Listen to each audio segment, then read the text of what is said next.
Hello, I'm on my first solo trip that I've done since October, I think it was, 2019.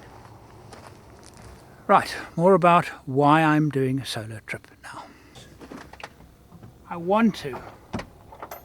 I'm also going to put together a course for the Overland Workshop which is going to be free.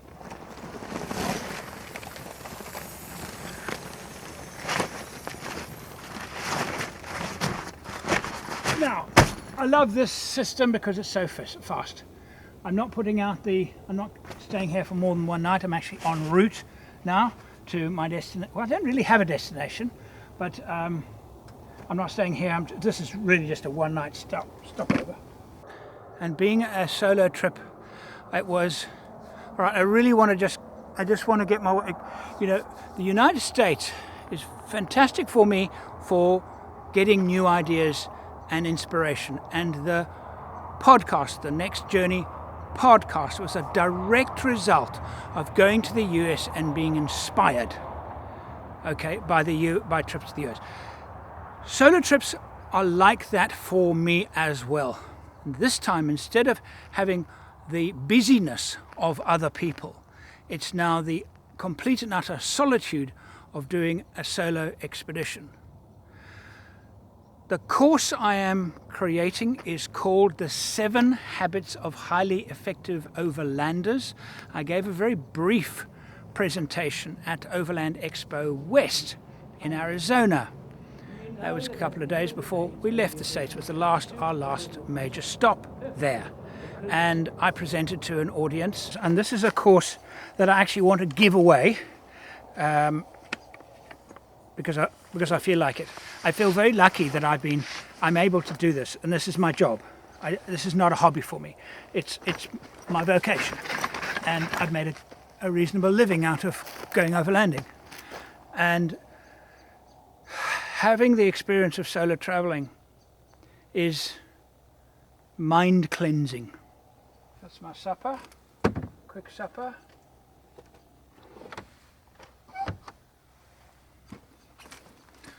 That's the beauty of this setup. I'm done. I'm putting something in the little oven to cook.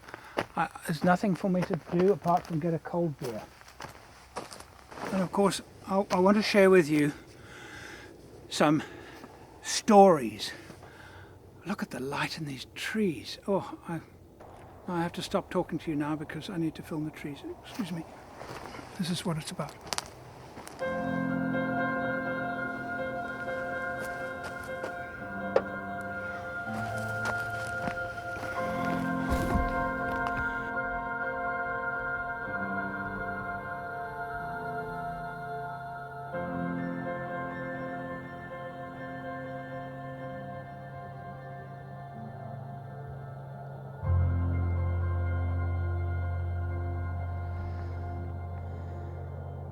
And I'm also going to share with you how I film. So some filming techniques, storytelling techniques. Look at this, for example. It's the first example. So it's beautiful light, typical Australian silhouettes, and I have the color balance set on a very sensible setting called outdoors. This is what auto white balance will render this. You see what's happening? It's taking all the gold out of it. If you want sunsets to look yellow like they actually look, then you have to tell your camera, no, it's a sunset. Because it is actually almost completely dark now. And this camera is so good at low light that I can continue filming. It looks like, 5 in the afternoon right now? On a typical... Yeah, that doesn't mean anything. Because of course this is what I do. I make content, and I have had some incredible solo experiences. Honestly, life-changing solo experiences. So what I might do is en route is highlight some of them. Most of them are on YouTube, not all of them. Most of them are there, but I can point you out to those videos. So if you are interested in remote solo travel and in extreme situations, extreme loneliness, where one knows one is the only person for hundreds of square kilometers, and in fact to find help would be, quick help would be almost impossible. Not completely impossible, but almost impossible. And the feeling it gives one, and then because after a while you've spent so much time talking to yourself, a condition that I have called benign insanity. More of that later. Hopefully not too much of it, just a little bit.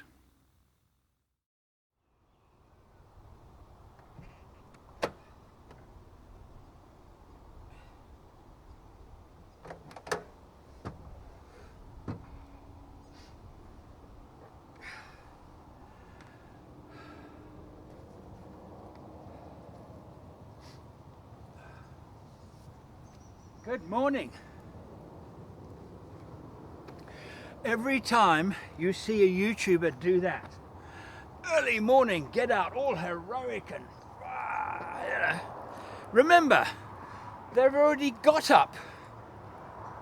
They've opened the doors, they've put on something warm, they've walked outside, they've put the camera down, they've set it up, they've turned on the microphone, they've turned the camera on, they've gone back into the van, they've closed up, waited a few seconds, and then opened the doors again. I salute all of you YouTubers that do this. I've been watching a guy called Chad. He has a very nice YouTube channel called Living the Van Life, and his photography, videography is lovely. His editing's nice. His shows are just nice and relaxing. And he does what I do in a very different way. And I watched one the other day, and there he got out of his Sprinter van, and I thought, yes, I've done that 100 times. Well, overnight,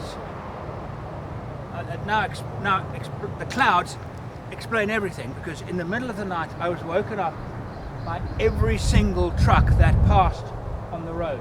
This pipe here is a water pipe. It's about, I haven't actually looked up, but it runs next to the road for 500 or 600 kilometers. And because of the cloud, now the sound of the trucks has now been dampened, because when I arrived last night, yes, I could hear the trucks, but they weren't annoying.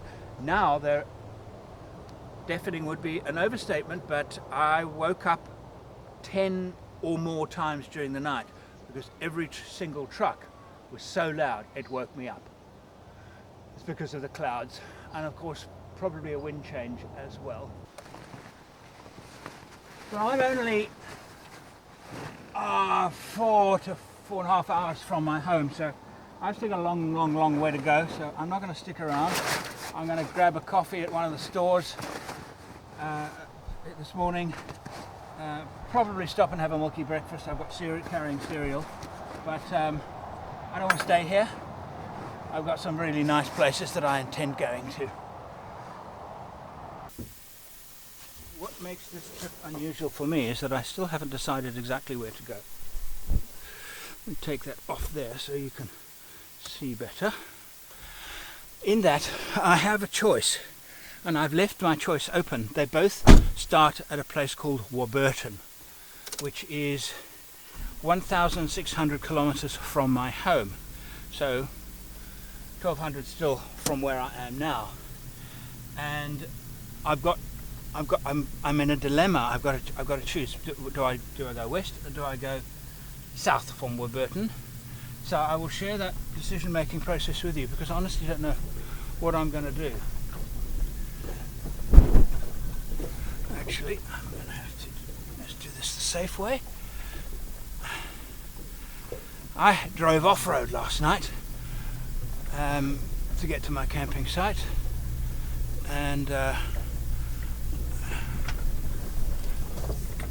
followed the road, the service lines that follow the pipeline.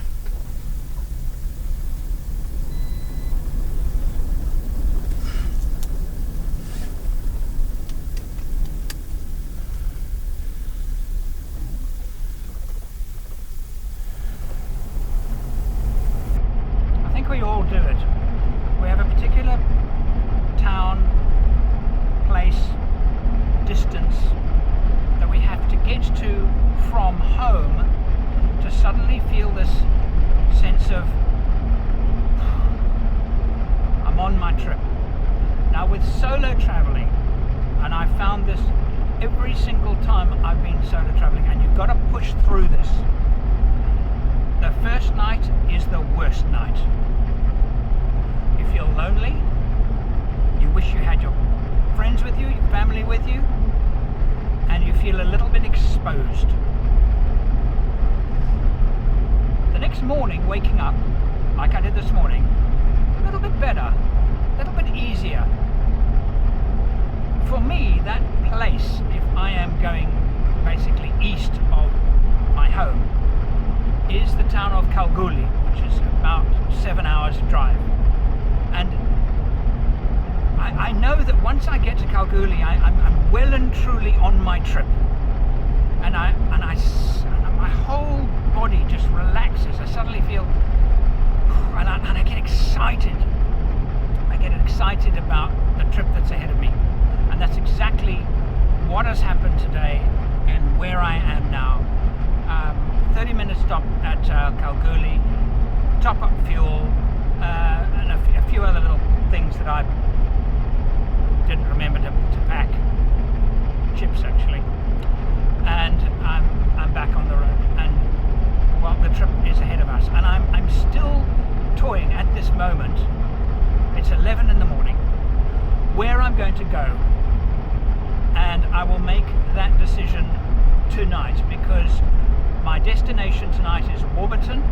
I won't make it all the way there, but I'll be very close to it, and I will camp at the side of the road on my way to Warburton en route. It's at Warburton that I have to make the decision.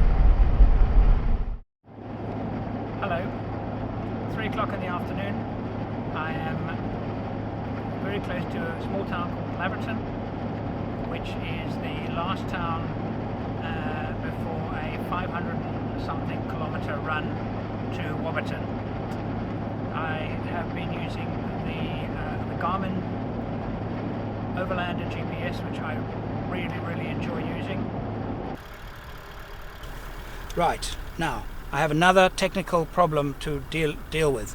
This GPS has lost its maps. The maps are not here. Last time I used it, it was absolutely fine. Now it's not absolutely fine, so I now need to somehow get some. There'll be signal here, I'm hoping. If there's not signal, and then I'm going to have to I'll go by paper map. There's 4G here. Okay, let's see what I can do with this. I'll let you know if it works. Okay, the technology demons are after my blood. So then the microphone, this stopped working. That's the radio mic stopped working. So anyway, I think it's working now. Let's see if I've downloaded 2 maps using my phone as a hotspot, and let's have a look and see if it.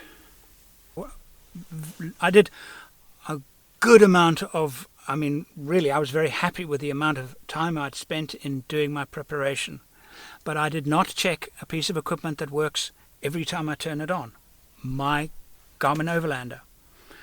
For some reason, the Overlander has no maps on it. The maps have gone. Don't ask me why. I don't know why. All I know is that nothing's showing up, and instead of giving me a list of maps that are on the unit, none of them are on the unit.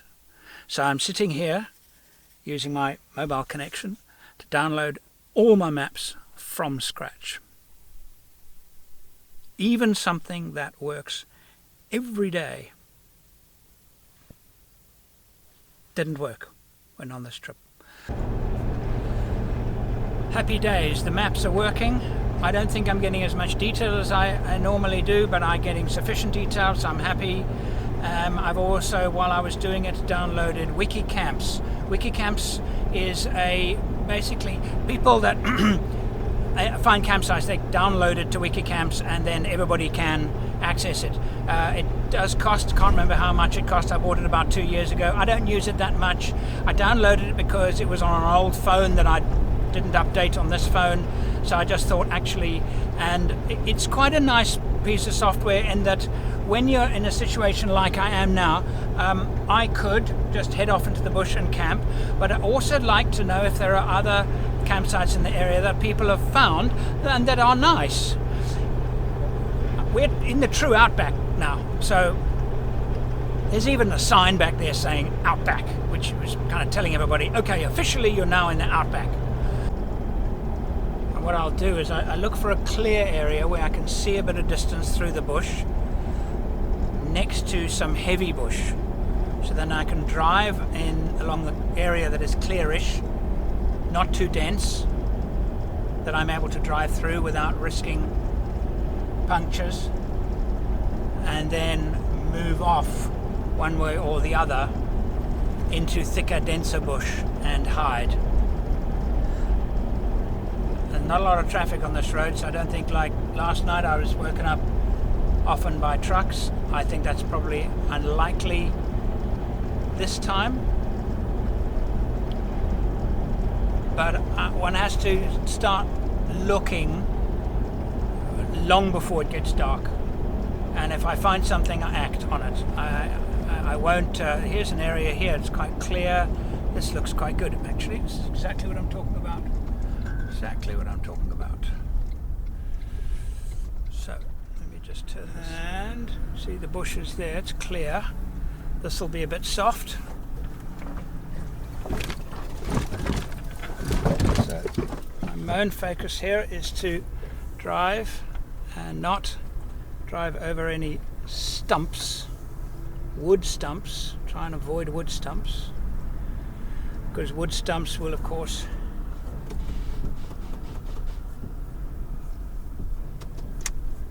possibly can give me a puncture.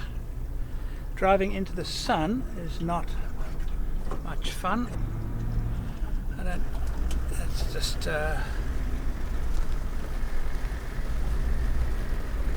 somebody here. I see a car.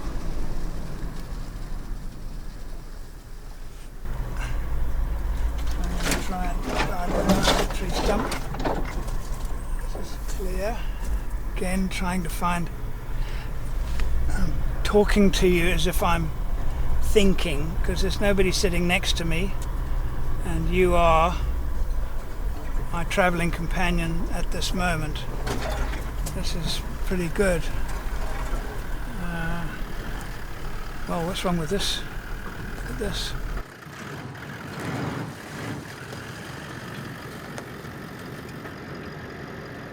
I'm going to check out the direction of the wind before I decide to park. Nice. Very quiet. Really quiet. I'm about 300 meters from the road. Can't get any further. The bush just gets thicker and thicker and thicker, and I already drove over a few stumps and worried about punctures already, so I thought, okay, that's enough. There'll be plenty of camping the next few days, miles from a road. I've seen something wrong with the car. Just going around the car inspecting the tires, and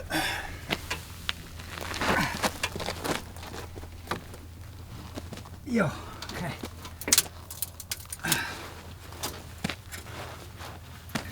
Oh, it's wrapped around my brake lines. Bad, bad, bad. Okay.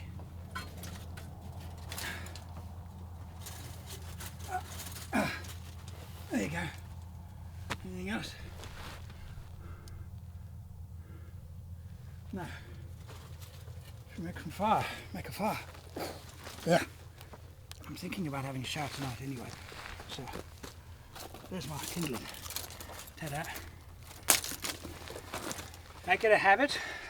I do anyway, and it works for me, to check the car as you arrive. Not just before you head off. And the reasons for that, I think, is that I'm now all dirty, but it doesn't matter, I'm going to have a shower anyway, and I want to know that tomorrow morning when everybody starts their cars. If you're with a convoy, of course now with me on my own, doesn't really matter, but I won't really want to climb underneath the car after I've washed and showered in the morning. Much better to do it now, I think.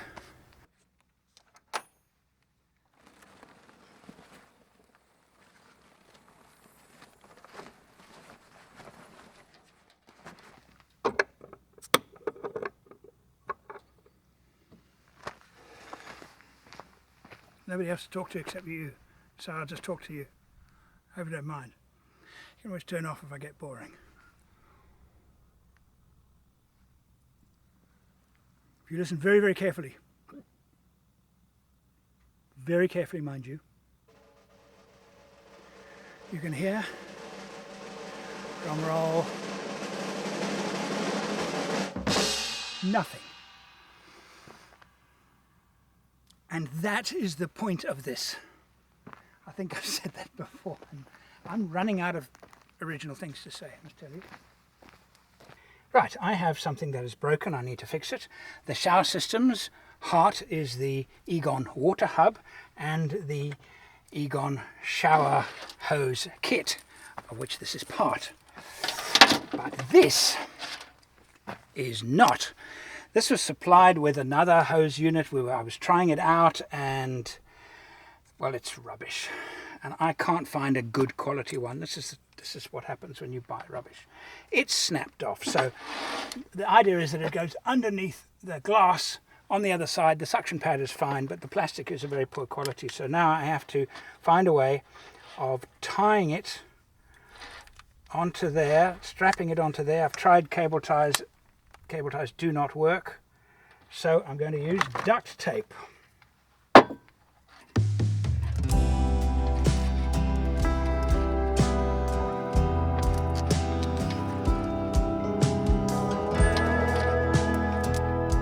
that will work, it goes like that.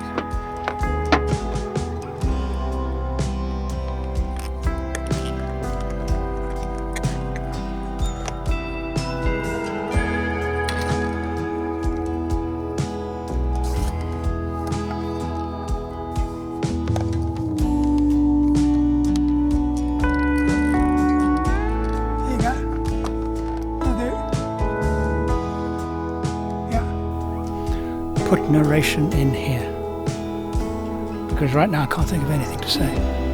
Through the field of silence. Okay, I'll do it. Since you can't think of anything, I just had a nice shower. I've got a cottage pie in the oven that Gwyn made for me. I was tempted to make a fire. Why don't I make a little fire?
Something new on the canning stock route about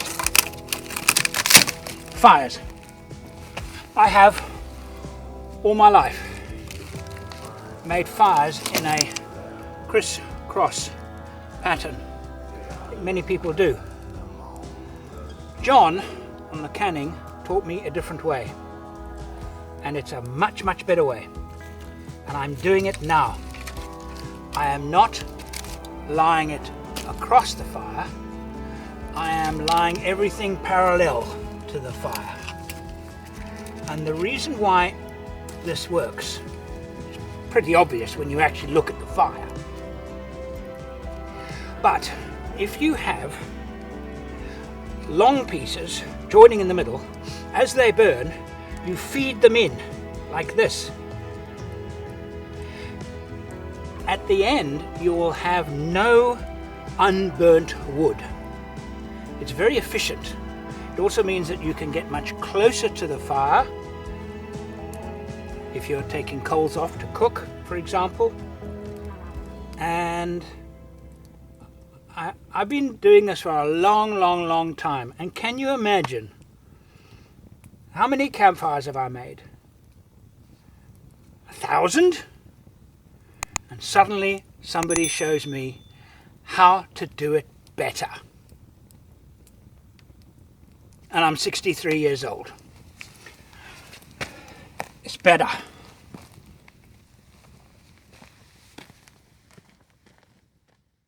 Every morning I wake up in the Australian bush.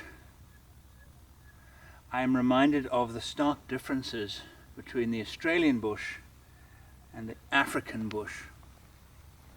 And I'm talking mainly about Southern Africa bush and Western Australia. That's where most of my experience is.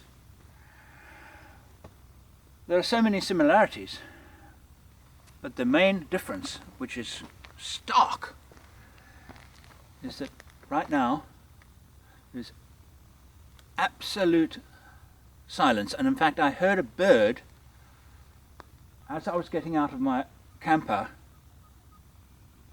I can hear it in the distance, but there are so few birds. During the night, nothing. No insects, nothing. The African bush is can be very noisy at night. Just the bush itself. And in the morning is always noisy with birds' call. The morning sunrise heralded by every bird in the neighborhood welcoming the sun. There are so few birds here, I imagine they also herald and welcome the sun, but there are so few of them, you don't hear it. I can have my ritual cup of coffee this morning.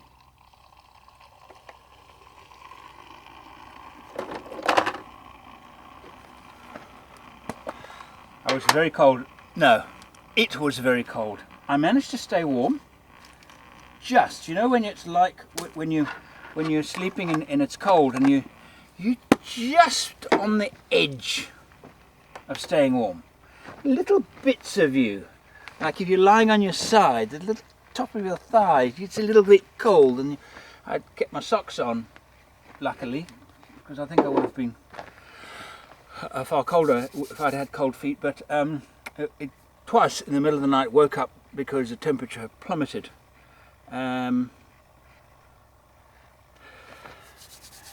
Nights when solo traveling, I find them a little tough.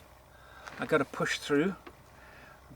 I feel very lonely, but only at night. During the day I love this, love it, live for it. Anyway, where's my cup? Here it is.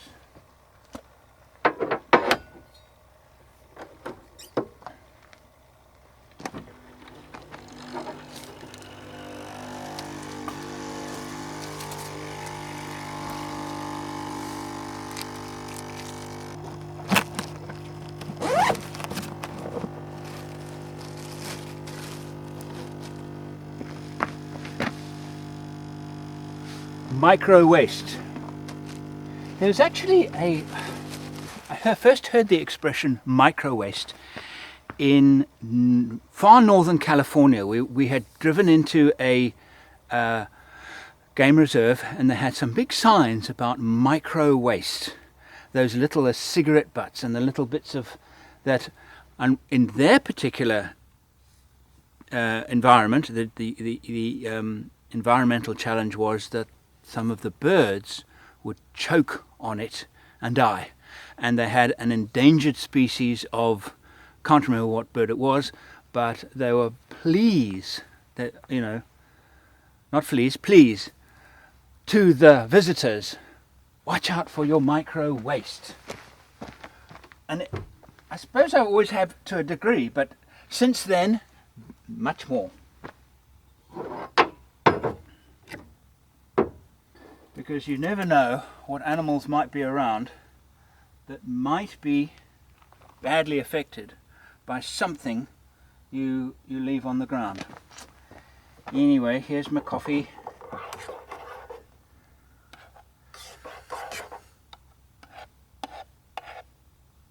Now this coffee system is actually very wasteful. For me to have a cup of coffee and clean up afterwards, it's at least half a litre, if not as much as a litre of water, just to do coffee. So I also carry instant coffees, because if I'm in a situation where I'm running out of water, I can still have coffee, but not have my favorite coffee. I have been doing this a very, very long time, and I sometimes wonder if you're interested in what I'm doing anymore. I'm not less interested in doing it. In some ways I'm less interested in sharing it with you, only because I think, well, I've already done that before, and I've done exactly this before in the Australian bush, and woken up in the morning and made myself a coffee. There's nothing new about what I'm presenting to you now, I don't think. The lessons that I find myself repeating to you, I think almost all of them I've done before, and if not, they're on the Overland workshop. So I think to myself, well, how do I keep these things interesting? And I actually don't have an answer. I think that is why perhaps I'm starting the podcast. And the podcast I'm doing is something quite different, or am doing. By the time you get to see this video, it's running already. I promised one of my Patreons that I would do something on the camera equipment I use. Camera Nomadic is a Patreon of mine. It has been for a while. And I apologize for my lacking here. I actually shot that on the Canning stock route, on the camera equipment I use. And the camera equipment I'm using right now, it's the same. So here it is. Preparing for today's drive. With quite a lot of varied terrain expected today, which is pretty exciting. Camera I'm using, that's a 100 to 400 millimeter Sony G lens. I use that tripod, which obviously you can't see because it's the stuff that I use during the day is in the front of the car, including my drone, so I can get it out, get it flying quickly. Stuff that I use for a situation like this, where I'm sitting up on a tripod, I'm getting beauty shots. These are my lenses. That is a 24 to 70 f2.8 with a variable ND filter on the front of it. That's my go-to standard lens. The lens I'm using at the moment on the camera at the moment, the camera is the Sony A7S III wonderful low light camera. I love this camera. It just does so beautiful things to images, particularly when the light is low. Wonderful machine. I have a 24 f1.4. That's the quality of that, the image quality of that is just glorious. I love using that lens, but of course wide angle. And this one is a 90mm macro. Those are the 4 lenses that I go to often. That's the camera that I use. It's just a kind of gun and run camera, wide angle lens, and that is the 10 to 18 millimeter APS lens. In other words, it's a full frame camera. That's the S7 III, but the lens is not a full frame lens, but it's extremely lightweight, and it's wide angle, and that's why I use it for I can literally just turn it on. The microphone, first shot this morning, I can turn it on, roll camera, and then I get a shot of me. I can do a thing like that. I've got a zoom, so I can go back in, and autofocus is really good on this little camera. I've got it set onto high speed so it reacts very quickly. So and this is my camera, and I can run up to things. It's internal stabilization, no stabilization in the lens, but there is good stabilization in the camera body, so I can get a fairly reasonably stable shot with the camera moving. Both cameras use the same batteries, and the charger is here. So the chargers, I've always got a battery on charge, and I just rotate them. So I'll take this battery's running out right now. It won't have enough current in it to last the day. So before I drive out of here, I'll just quickly swap them. So by the time we reach our destination, or while I'm on the track, if there's something really beautiful to film, I'll have a fresh battery. I've got a drawer.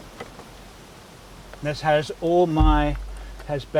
basic tools in it for fixing up cameras, setting up GoPros, GoPro mounts, all kinds of things there. In fact, that's a GoPro camera that needs to go packed in there. I have a second GoPro camera. Oh, there it is. These are actually not GoPros, but the DJI action cameras. And this is what Rob used last night to get some shots while he was swimming, and so I put that in the front with that, so I can grab it anytime during the day. I can grab it. In fact, I'm actually going to put this in the front as well, because if I can clamp that little clamp there onto, I've got a couple of mounts, one on the bonnet, one on the roof, and I can put that somewhere facing forward, give me a nice vision. So I'm going to put those 3 there in preparation for today. So filming while I'm actually traveling is this camera here. It looks a bit clumsy, but these 2 mounts allow it to take a reasonably steady shot, and it's a very, very high quality. This is an A7 III, and this is a very high quality camera. The thing is, though, with this is that it's so much better quality than something like a GoPro, which really, they're okay in bright light, but as soon as the light gets marginal, the image is absolute rubbish. So I like to use this. But on the Canon, that microphone connection there failed, and I only noticed it I think it was on day 3 when the wind was blowing. The road definitely sweeps to the west, and I would check footage every day to make sure I'm doing okay, and I noticed that the wind noise was terrible. Fuel consumption skyrockets. But I had just purchased this microphone, this very, very microphone, and so I thought, well, is the microphone no good? This microphone's an absolute beauty. So is the microphone, what's wrong with the microphone? Why isn't the microphone shielding it from the wind? And I realized, in fact, that was not turning off the camera's microphone and turning on this microphone. So then this camera became, I just used it for still pictures only. And so that's why a lot of the Canon was shot with a camera that I would have preferred not to shoot it with, because the quality wasn't good enough. But that's sometimes what's one of the most common problems, as I've said 100 times. If you're going to have problems with equipment while shooting, 99%, 99 over 100, will be sound. It'll be something to do with the sound.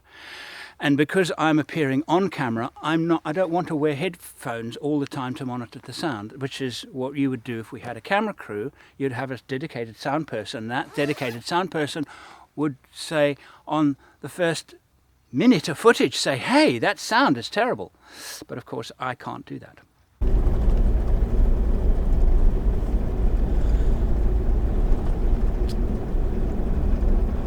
About 10 kilometers or so north of where I camped.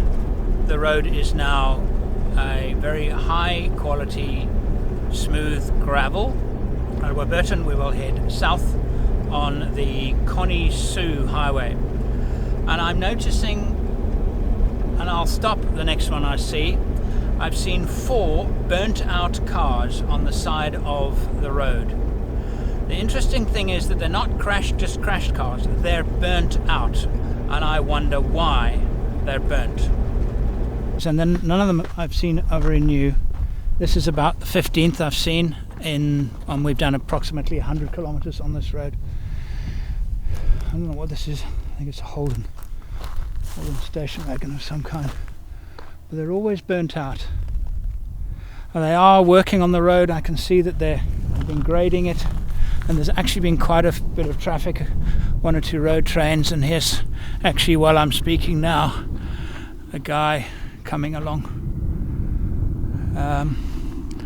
It's quite slow going.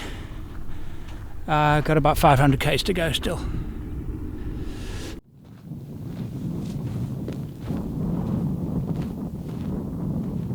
I'm achieving 2 things on this trip.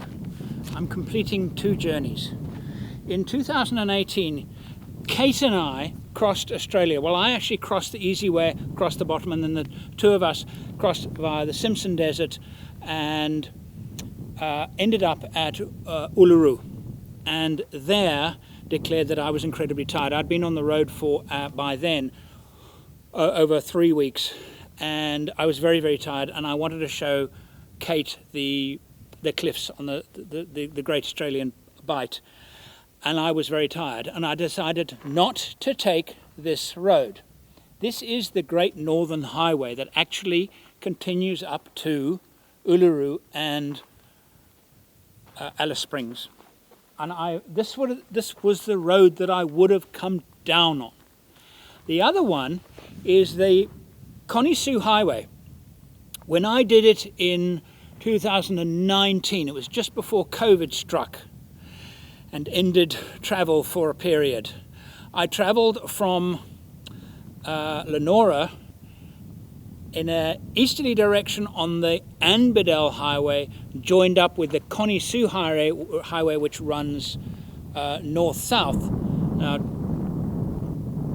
they're not highways, they're tracks. They're just called highways. More about that later. They're not highways. They're very, very remote tracks.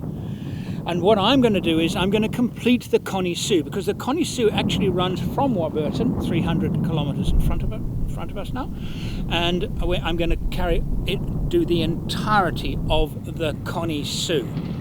So, kind of ticking 2 boxes with this trip.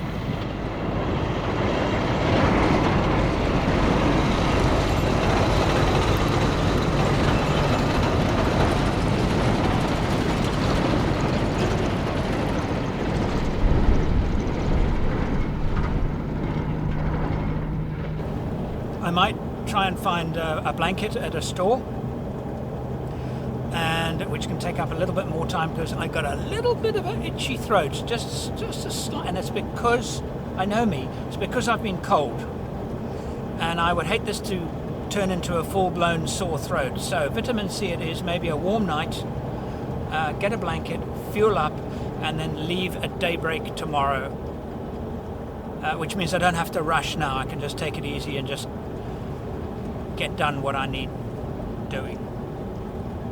It's approaching 4:30 and I have arrived at Warburton. Time to fuel up all my tanks and my emergency jerry can and get a blanket if I can find one.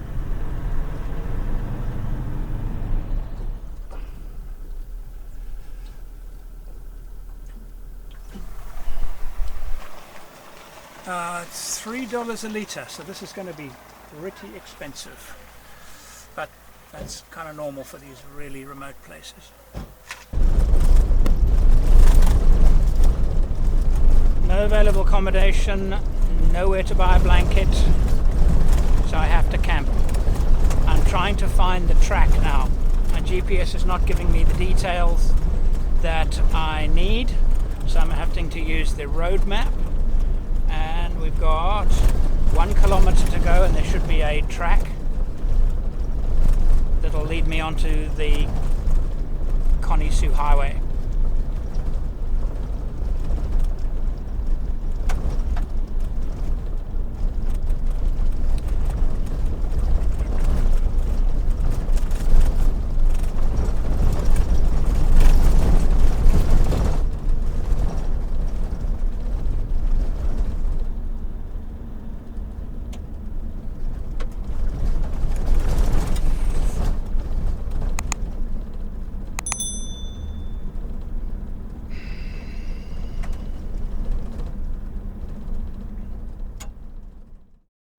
Not all of overlanding is sunshine and rainbows.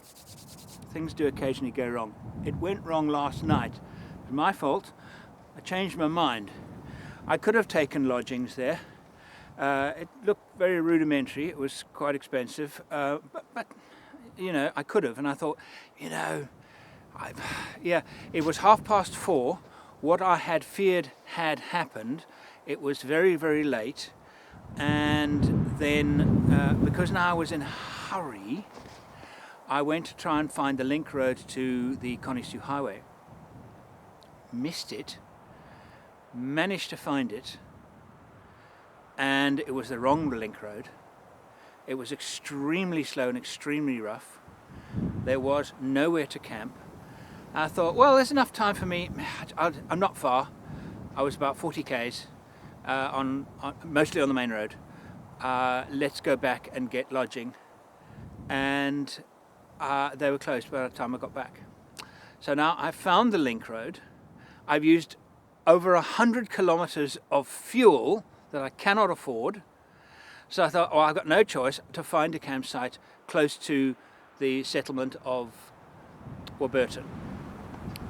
So I'm actually on the Connie-Sue Highway right now, but I have to go back into town to get my top up with fuel, and a horrible, nasty, bitterly cold wind has come up. And I don't want to stand here in not a particularly nice campsite. Can't really move around and have breakfast in the wind.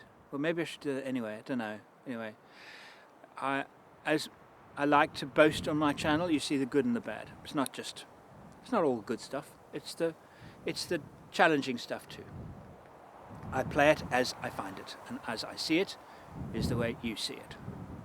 But I do think I'll have some breakfast this morning, and I'll eat it in there, out of the wind, and then I'll head off to in that direction, Warburton, to get fuel tomorrow, and then get back onto this track.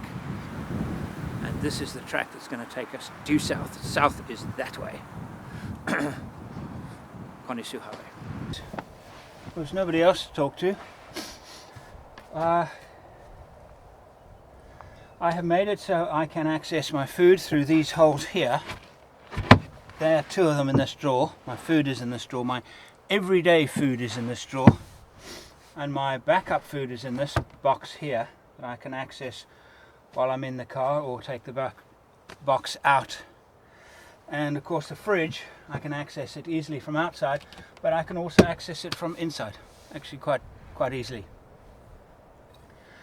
And I need a knife. So my back door, I have a lot of everyday kit that I might need on my back door. And I'm going to make myself some. I've got a nice muesli. Now this time, unlike yesterday, I did so much talking that by the time I had finished talking, my breakfast, my muesli, was a horrible gelatinous, soggy gunk. So this time, with my banana, I am going to eat it before I talk to you. See, I've got a carpet. I don't like carpet in carpet's fantastic for Velcro, for attaching things to. Carpet as a tabletop is very kind in that it absorbs sound and you can put things on it and it's soft, but I now have a dirty knife and I don't want to put it on my carpet, so I need to put it somewhere else. Do you know what I'm saying? So it's not a good kitchen top. But I will say that one of the other reasons for doing this trip is that I'm creating a course for the Overland Workshop called The 7 Habits of Highly Effective Overlanders. Thank you, Stephen Covey, for that title. It's very catchy. I'm going to borrow it from you if you don't mind. So that's what I've been filming now with that camera as well. So I've got 2 cameras. That's not running now, but anyway, enough talking. Breakfast. Warburton is called. I'm quite close to the town, so I've got mobile signal here. Ngan Yat Jaraku. I'm going to say that slowly so I get it right. Is the name of the shire, and a lot of the Aboriginal people in the area live in traditional ways. I like reading that because it means that I see the same things in parts of Africa where people live in the traditional ways, and that Western civilization hasn't removed their culture. It might have added to it, but hasn't removed it. They still live that way, and that culture is preserved. I like reading that. And they still teach their children, which I think is wonderful.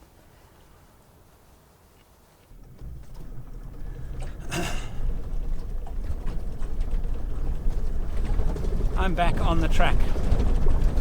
I have a full fuel.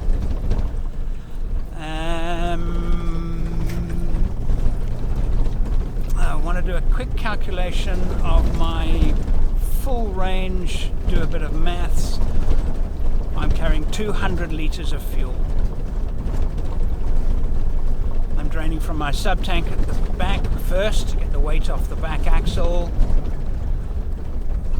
And the average speed on this track, I'm guessing, is going to be between 25 and 35 kilometers an hour. I'm going to want to try and do 200 kilometers a day is my aim, roughly.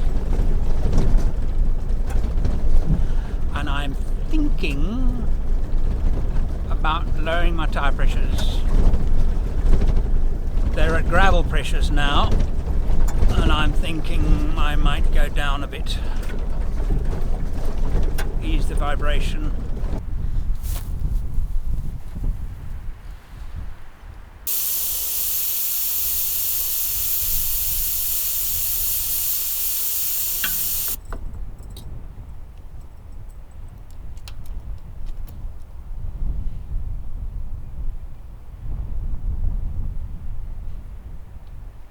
Anyway, I'm on the trip. I'm on the track.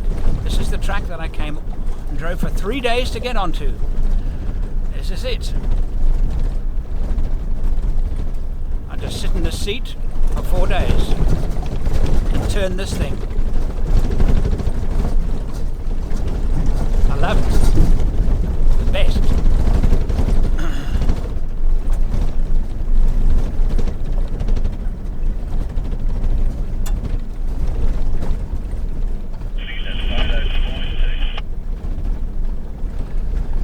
My radio set on channel 40, which is the general frequency chat for people on tracks like this. Not that I really want to monitor it, to be honest, but you know, if there's somebody, it's very, very twisty, or there are dunes. I do have a dune flag. I don't think there are dunes on this track. And as normal, what's going to happen is that if I talk on the camera, it is a trigger for somebody to talk on the radio. It's kind of normal.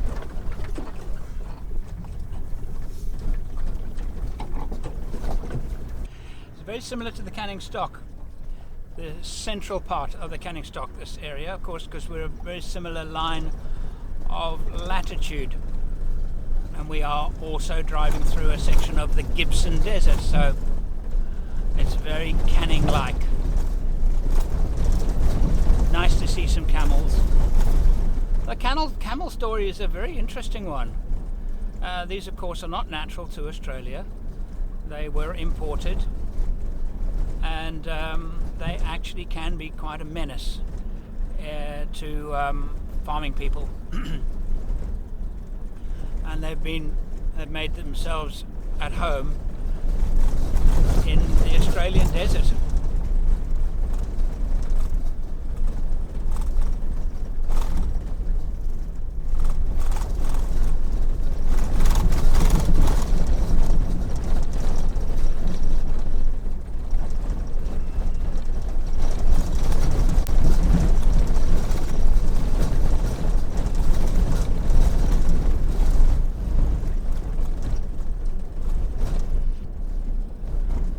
Average speed is a little higher than I thought it was going to be. It's probably about 40 kilometers an hour average, which means that I need to drive for 5 hours a day to cover 200 kilometers a day.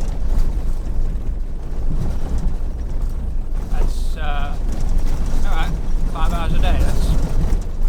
That's easy. It's comfortable. Time for a break.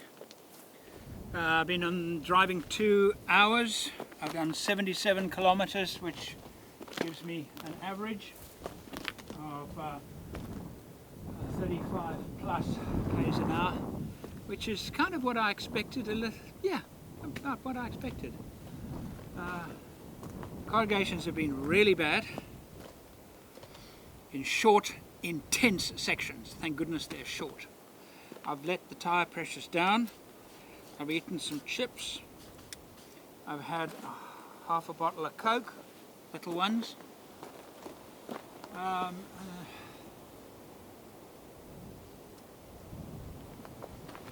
I have nothing else to say but that.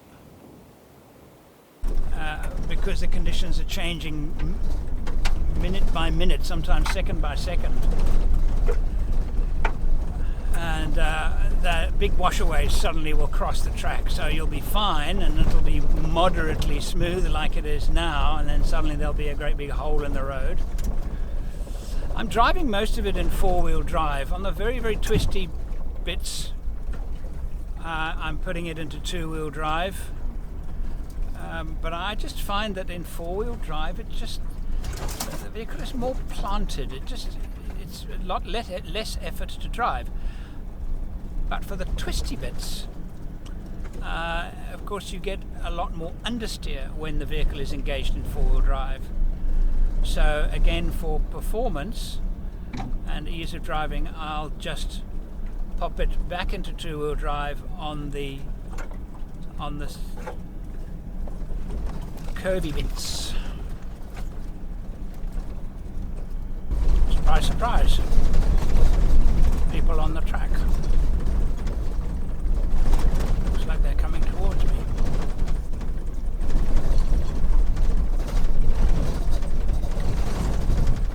Motorcycle.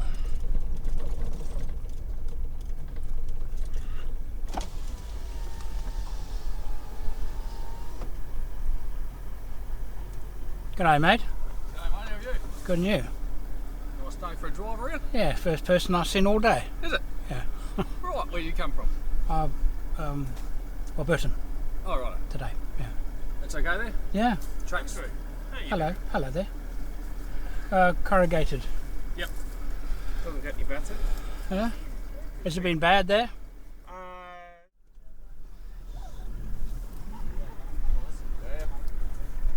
Say There.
Well, that was entertaining.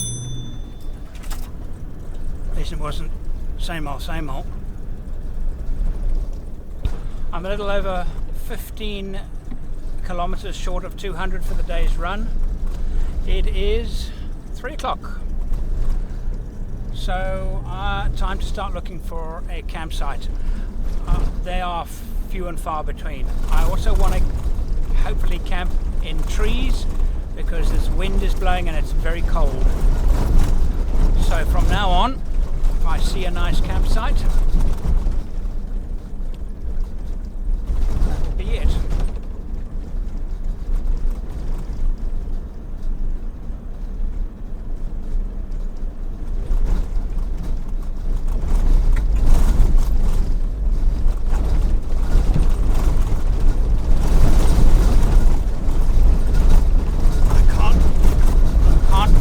Fiddle with the camera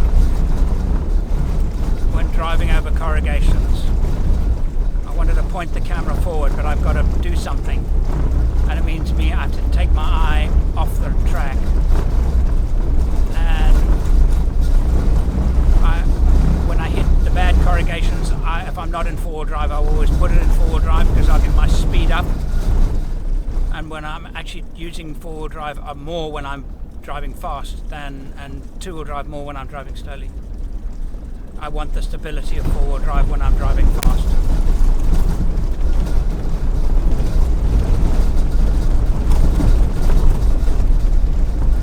So horrible corrugations. I'm going to stop and turn the camera forward.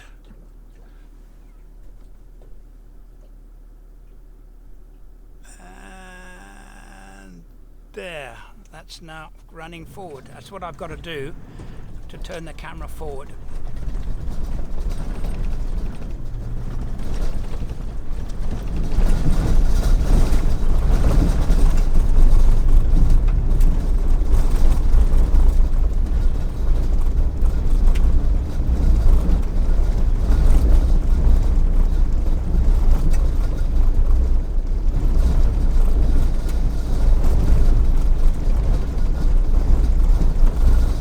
I love listening to audio books, but I find that I can't really concentrate on what I'm listening to when driving in conditions like this, because it's too noisy. So one has to concentrate really hard on what is being said. Even turning up the volume, still it's difficult to hear each word, and the driving itself takes far more concentration than one would need on a high-speed asphalt road where you can kind of lean back and cruise. There's no leaning back and doing anything on roads like this. You keep your eyes open, and that means it's quite tiring. So now if I want to turn the camera back onto me, there's a bit of a straight bit here. I have to feel with my finger. I press it 3 times. It should scan onto me. Has it? No, it hasn't. Let's try again. 1, 2, 3. Come on. 1, 2, 3. Come on, you're supposed to do that. See? Okay. 1, 2, 3. 1, 2, 3. There you go. See, that's why I've got to stop. Every time I want to change the camera, I have to stop. I just wish controlling it was a little bit easier. You can control it from an iPhone, which is even more difficult. So I've tried it. It's, you know, then I don't just have to stop, I have to park, because the controls on the iPhone are so small. I need my reading glasses on to control the camera. Nobody's come up with an action camera that is really good for filming inside a car.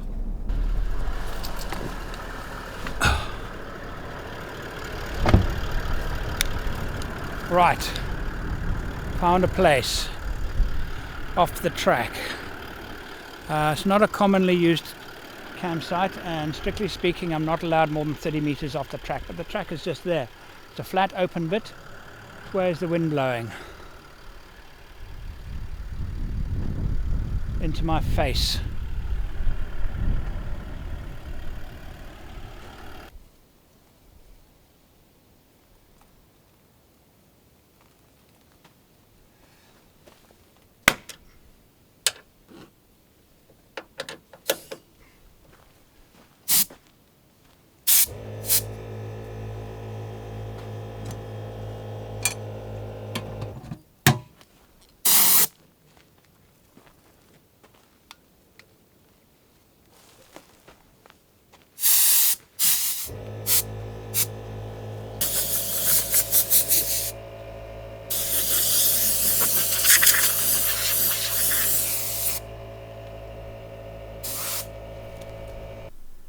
The GPS is telling me that we're there. We've actually done all this today. All this down here to there. And then tomorrow we're going to camp. The last time I did the Connie Sue, I did the southern part and I joined the road there. And I remember this part here was actually quite easy going, the southern portion. And that's it down there. And I have to get all the way to Kalgoorlie, which is 1,010 kilometers from Warburton. And I am carrying, at the current fuel consumption, I'll make it, but with nothing left in the tank when I get there. But I think consumption is actually going to get a little bit better, because I remember that the southern part of the track is a little easier than what we've experienced today. But what I do know is we have no fuel to waste. I've got to be very conscious of that. Cannot afford to get lost. So I'm very grateful that the GPS is actually giving me enough. You might remember earlier on in the trip I had some issues with the maps on the GPS. I'm not getting the detail I need, but I can verify using the GPS that I am on the track. Earlier today I actually left the track and went about 2 kilometers off the track and realized it and turned around. Fortunately, the GPS did help me then, because if I hadn't had it working, I would have only known it much, much later. So it is working. I parked up, I climbed in the bank and had a snooze. Yesterday's drive, because of the mess up at the end of the day, exhausted me completely. And I woke up this morning tired, and today's drive has been tiring. So I just found myself, and it was a wise thing to do, is to, not drive until sunset. So anyway, I didn't film. The sun's gone down. I'll catch you tomorrow morning. I'm going to quickly make myself something to eat and probably watch a movie in bed or something. But it's cold. It's flipping cold. This wind is horrible. Horrible, horrible, horrible wind. So fortunately I can get out of the wind.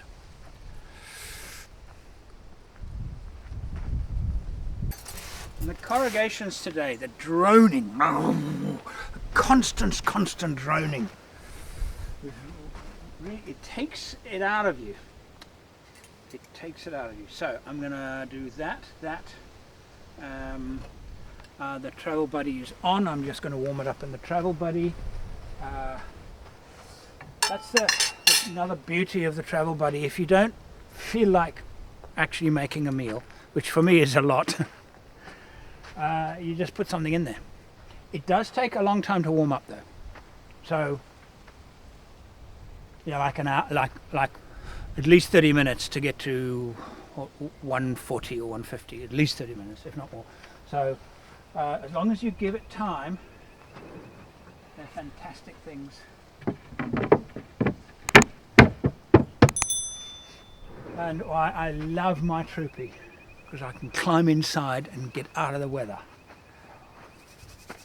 On a day like today, it makes all of the difference. Honestly, it makes all of the difference to enjoying a trip if the weather gets bad. Oh, right. I need to do an inspection of the car as well. I noticed something coming, the flat. I'll leave that for the morning.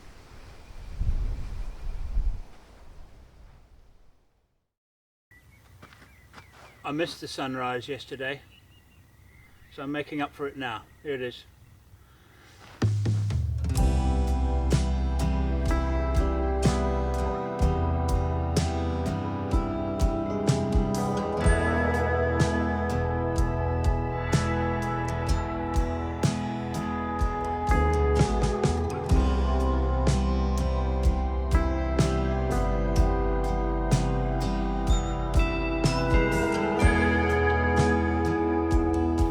An amazing sleep. I had the best sleep so far.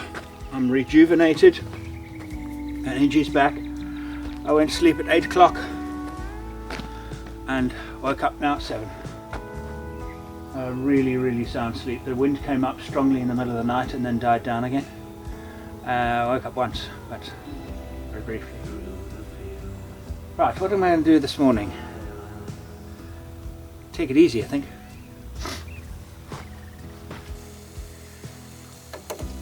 I'm actually thinking about doing away with my coffee machine system in my car, because I'm actually, this pod coffee actually, it's kind of losing its flavour. It's okay. That's nice. I think I was in the States and I tried some instant coffee actually also by Starbucks, and it was brilliant, and it was instant. Because the fact is that making a coffee with my coffee machine and the water boiler while camping actually is quite, it's time consuming. I don't mind that. It's kind of a ritual. I like that. But it uses a lot of water, and I'm thinking that maybe there's another way of exploring nice coffee. See, that doesn't look bad. Solo traveling, I call it a benign insanity. I'm not suffering from it too badly on this particular trip.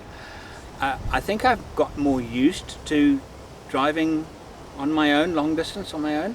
So on my earlier trips, I remember the worst was actually in Namibia in 2010. While I find myself on a lonely, windswept, grassy plain in the Namib. Tomorrow I'll hit the coast. I really must learn to get myself up a little earlier in the morning. I missed the sunrise this morning as I woke up. Took a picture from the top of my tent of the sun. I was just too late to watch it actually appear over the hill, over the mountains. And it was the first part of my 65-day expedition to find the source of the Okavango, and I was driving through a very remote part of Namibia. I went silly, I went bonkers, I started, and it was like I was on some kind of hallucinogenic drug. Fantastic in its nothingness. Imagine somebody being wrecked ashore here. What would they think? Oh boy, we're saved. Oh, we got to land. Oh wow. Hold on a minute. Oh, they got to get back in the boat. Try saying hallucinogenic quickly 3 times once in a row. No, you're being very silly. I must be getting used to it because I'm not feeling mad. I'm enjoying the silence. It's extraordinarily quiet, although the wind has started to come up again. The sensation of being on your own and the sensation of being so remote. We're really lucky in Australia to be able to find places like this relatively easily. There's bouts of madness when you're completely on your own. That's ridiculous, I tell you. Not even close. I met those 2 people, there's 4 vehicles in that convoy yesterday. They were going, they'll be well off the track now, they'll be 200 plus kilometers. There's a fair chance that the closest person to me is 200 kilometers away. At Warburton. It's it's likely actually. So how would you feel if you were 200 kilometers from the nearest human?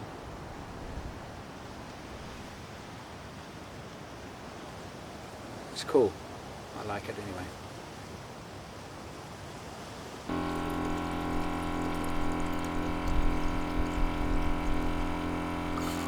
You know, the systems on this car work so well.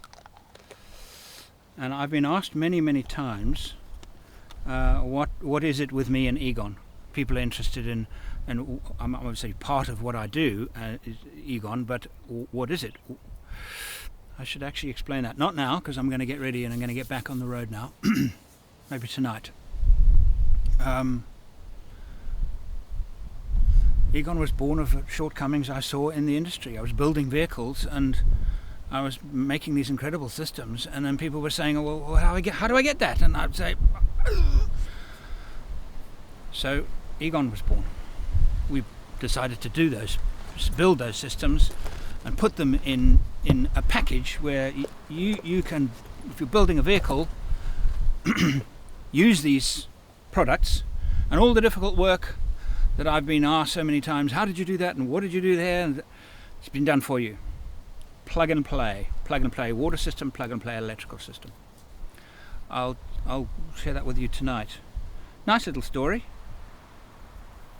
Not a long story, but nice story.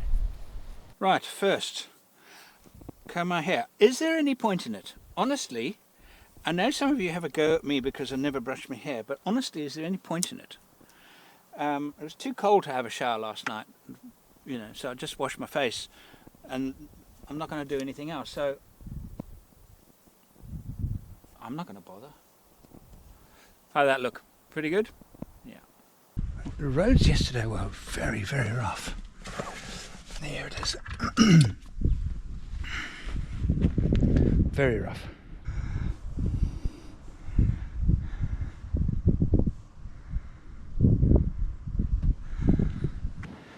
I like to keep my engine clean, and the reason for that is that if there is then a leak, it shows up, you see it, and of course the dust clings to it. But if you've got a very dirty engine,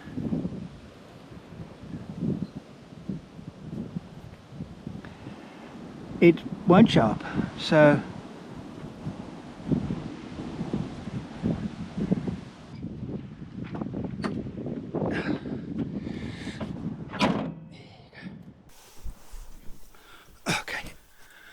I have put down a waypoint.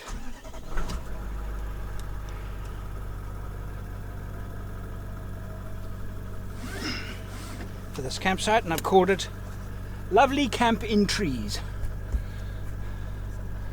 Okay, so if I want to go up like that, I'm going to have to do that and that. So every time, the trouble is with the camera in this location, every time I turn it on, I have to reframe it. There, it's automatically framed. So Right, for me to be able to make the trip and fuel-wise, I need to do minimum of 500 per tank, per 90 litre tank. The gauge for my sub-tank is very accurate, and it will be showing half within the next hour, and I have got to have at least 250 kilometers clocked by the time it reaches half, assuming that the rest of the track will consume a similar amount of fuel per kilometer that it has behind me. That's 20 k's on that little bit of fuel. If I can make that work, then I'll make my destination without having to go into my emergency 20 litre. I'll report back when we hit half on the tank and see how kilometers on the Odo.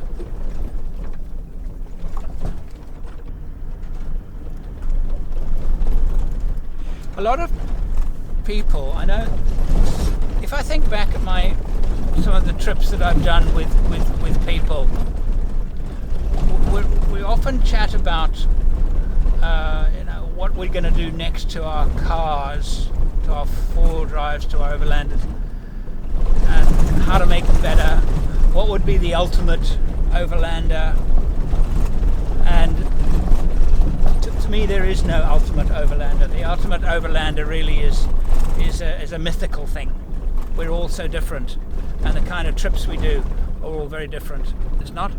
But I do that. Yeah, I guess I do that. But I also think about what cameras that I want to do on my next trip, because I'm thinking to myself, well, what's the mission for the next trip that I do?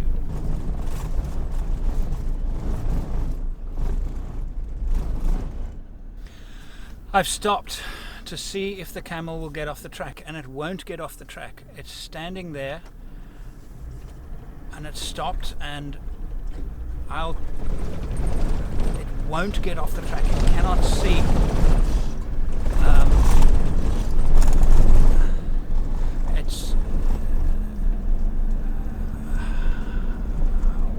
What do I do? What do I do to get it off the track? I don't actually know what to do to get it off the track. Apart from being scare the crap out of it.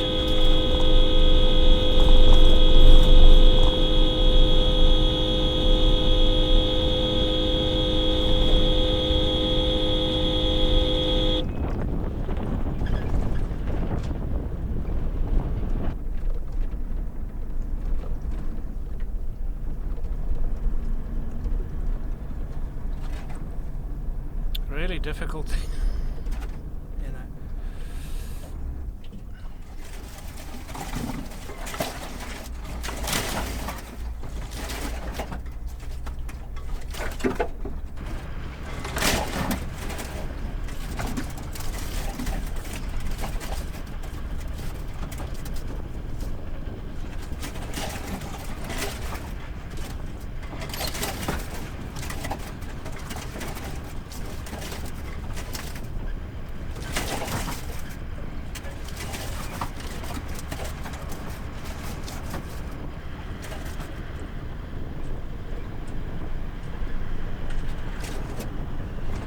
Oh, it's left the track. No, it hasn't. No, it hasn't. It doesn't. It can't see. It's like this. It's completely its brain, And I sometimes think that the universe was very, very kind to some animals. If you think about a camel's existence, its brain is so small. This is proof of it, that it's not self-aware in any way at all. Imagine if it was self-aware. It doesn't even have the brains to see anything other than the track. It's all it can see. And it will die it will collapse and die from exhaustion unless I get it off the track. And how do I get it off the track? There's a nice clear area here. Let's try this. There you go.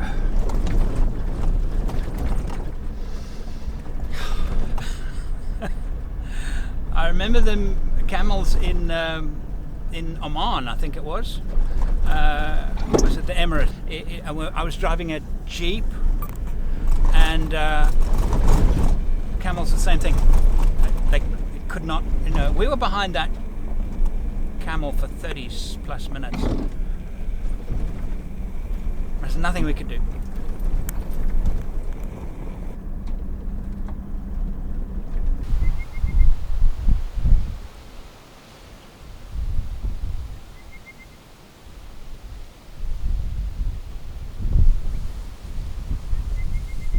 The Australian bush is magic. That I find in the Australian bush is its emptiness.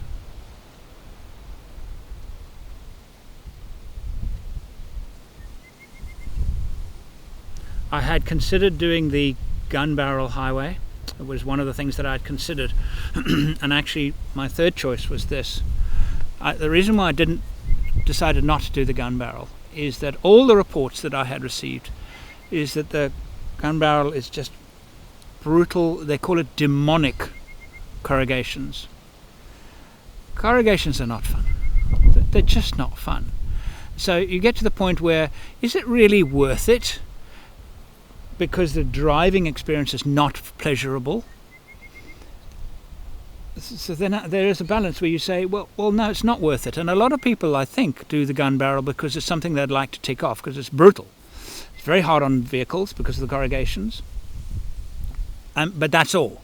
It's not a particularly long and challenging track. It's a bit technical in places, certainly far more technical than this. But the corrugations make it unpleasant, make enough of it unpleasant for me.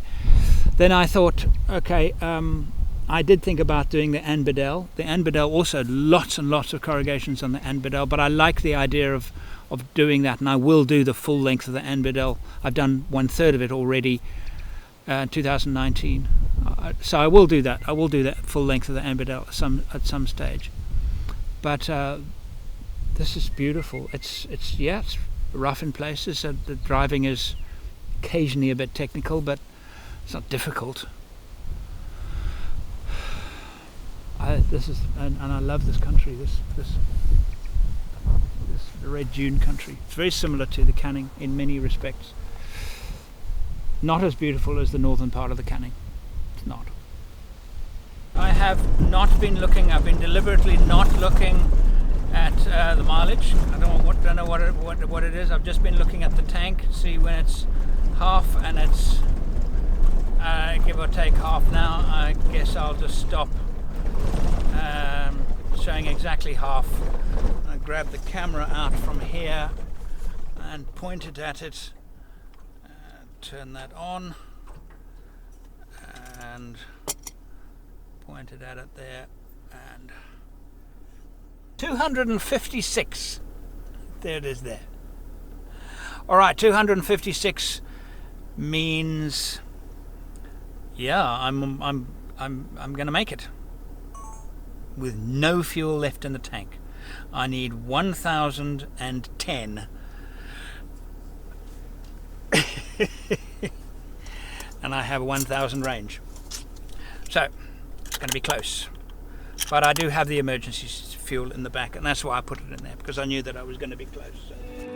Progress today has been quite good, and because the evenings and nights are cold, I've just pulled off the track to have a quick shower. I also wanted to show off the fact that I can have a quick shower, and when I mean quick, I'm talking 20 seconds to set up, or less actually. The components are the Egon water hub, a 12 volt Duetto water heater, and an Egon shower hose kit.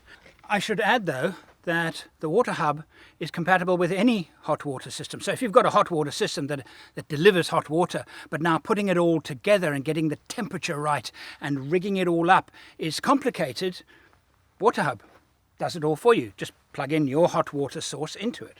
I just prefer electric because it's just so straightforward. You turn it on, click, done. And if you need privacy, well then that's what this is. It's the quick pitch ensuite privacy curtain. 30 seconds and I've got privacy. I don't need it now. I don't know, the closest person to me is probably 200 kilometers away, maybe more. So, I don't need privacy. This then is Neil Junction, the confluence between the Connie Sue Highway running north-south and the Anne Bedell running east-west. And where I shot one of my favourite sequences that I've ever shot while solo.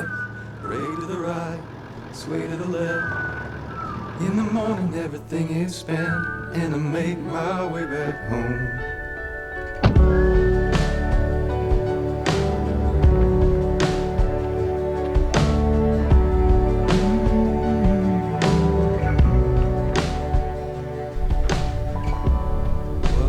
Neil Junction, Anne Bedell Highway and the Connie Sue Highway running north-south. It's exactly 1:15 and it's covering up the little date thing.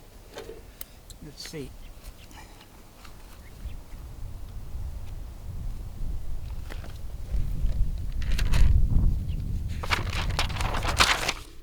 There you go, 16th of July. They came through today, heading west. West to east along the Anne Bedell. So they're going east. Have been pretty good so far, but expecting them to deteriorate near the border. Okay, well, I will do the same thing. 16 July 23 ASPW heading south. That'll be good enough.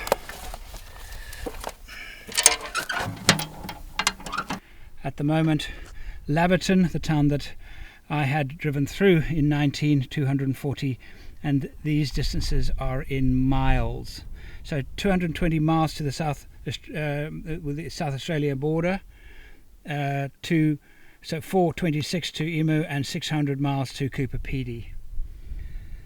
So I am going to go south to Warlina, is 220 miles. Heading south. Ah, that mirror has been bashed badly back. That's no good. I'm going to sort that out before I head off. Now I've got the camera working.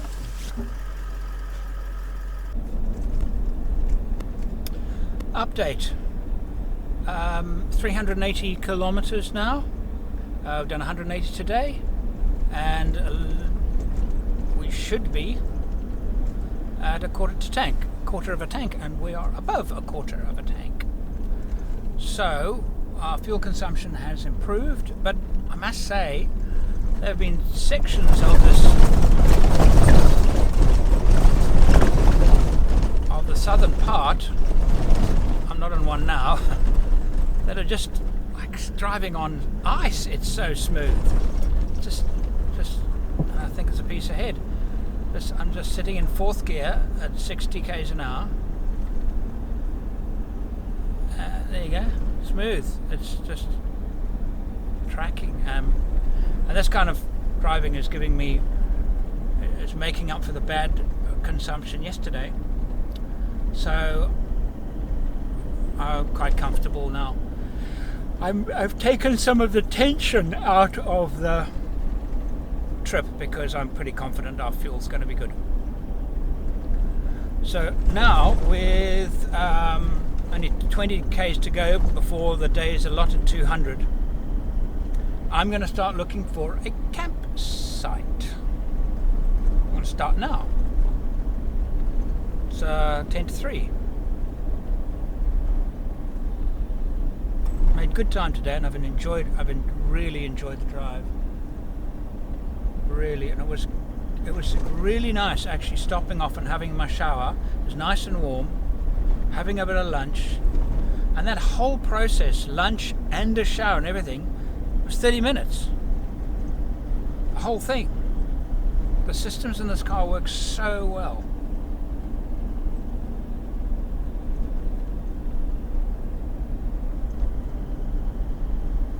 I want to make a fire tonight and I want to cook some sausages.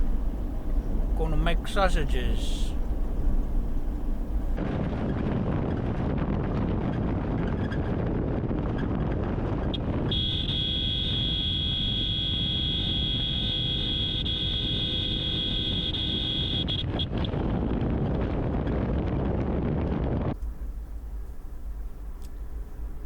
I saw a possible campsite.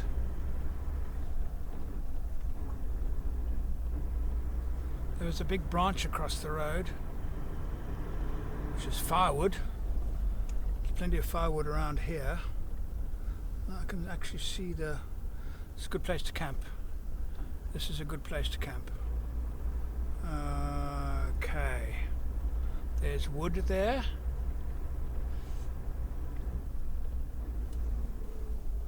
Let me see. Yeah. Good place to camp. I'm gonna just reverse around here.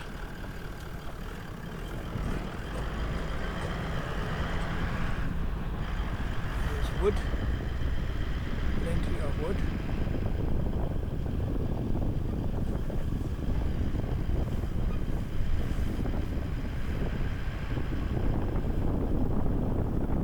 Yeah, it's perfect. Really nice place to camp. And plenty of firewood. Plenty of firewood. Okay, so we're gonna camp here.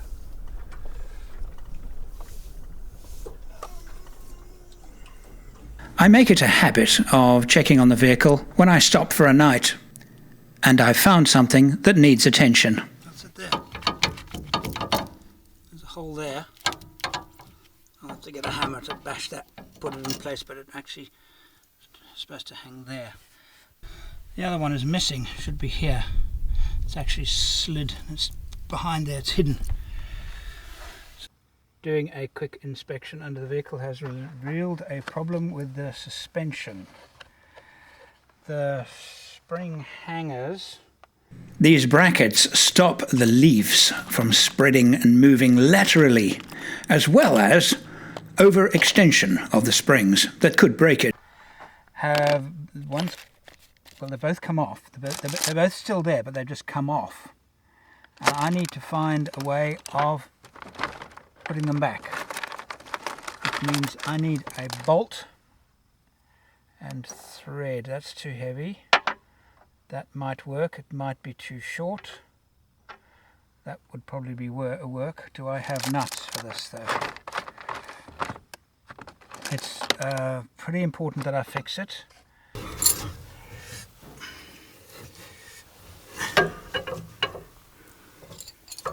Alrighty. So this. Put that in there. Is it long enough? Barely. Barely long enough. Shepherd. I don't think that's long enough. I don't think that's long enough. Okay. What will work is it the other way around.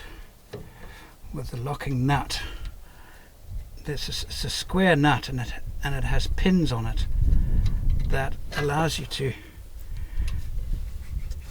So we're going to do that.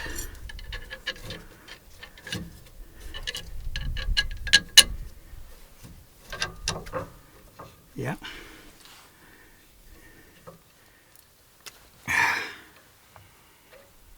I don't think that's going to go anywhere. I think that's a good repair. The other one, it's going to be a little bit more difficult because that other bolt is not quite long enough. So, I don't know why it's doing that, because its plastic sleeve is now doing the job. If it does that, it won't do its job. But the thing about if you're travelling with people, it's it's the preparation, you know. You can get away with things traveling with people. Traveling on your own, you just...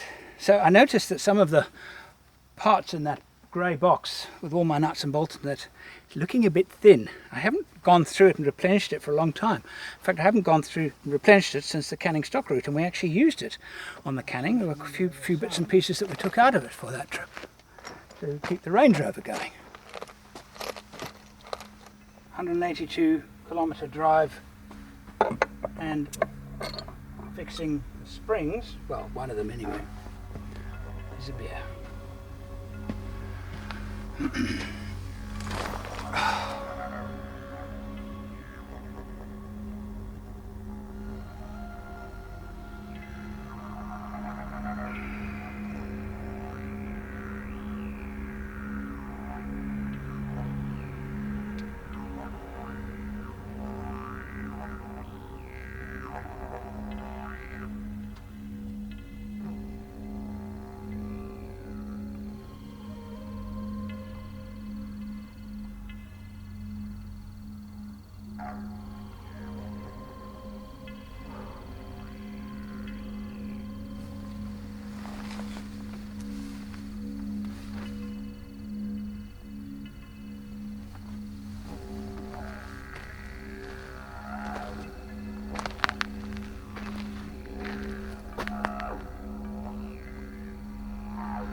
I did the 182 kilometers in 4 hours.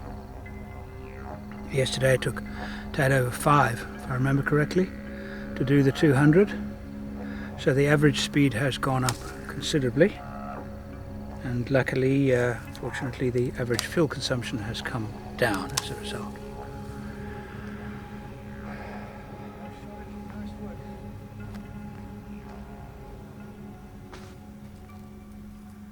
What am I going to eat? What have I got? Gwen made me a stroganoff. I could have a stroganoff. Warm that up in the travel buddy. I've got pies. I've got some chicken pies. Very nice looking chicken pies. Or I've got a butter chicken, but I'd have to make rice. I like that butter chicken, it's nice. I feel like cooking something on a fire though. I think I'm going to cook my sausages. And then have sausages. I've got some nice fresh rolls. What else could I do? I don't have any salads and things, and I've got tomatoes. It's the only salady thing I brought.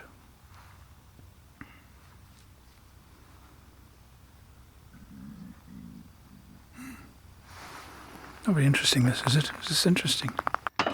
I'm going to bring out a few pieces of equipment. One that's very new, and a couple that are very, very old. The oldest pieces of equipment that I'm currently carrying in this car. And I'm going to use one of them now, and the other one I'm not going to use because I don't need to use it, but I'm going to show it to you anyway, because I always travel with it. I would like to thank my friend Robert in Florida who bought me this. I'm going to see if it works, because I'm going to make myself a cup of soup. I'm going to put twigs and things in here, and I'm going to make myself a small, very localized fire, and following the instructions I'm going to boil some water in this little guy. And this is of course the new item. The very seasoned item that I'm going to use to boil the water in is this guy here.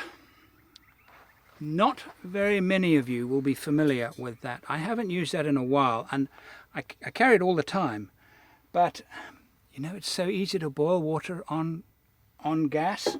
I just tend to do it. But that is a cherished possession because I guess it's just so old. It's a very, very ordinary kettle. So we'll see how this goes. Now the instructions are Put lots and lots of little twigs in here. No accelerant, in other words, no fire lighters or anything like that. And you light it with a match. So I'm going to try that because that's what the instructions say. And I've got to make a little fire here. These are the vent holes. All right, you're supposed to do it when there's no wind at all. There is a very soft breeze, so it should work. And okay, so that's a nice little pile of leaves. I'm going to, well, I wonder about the efficacy of just using a match with no accelerant, to be honest with you.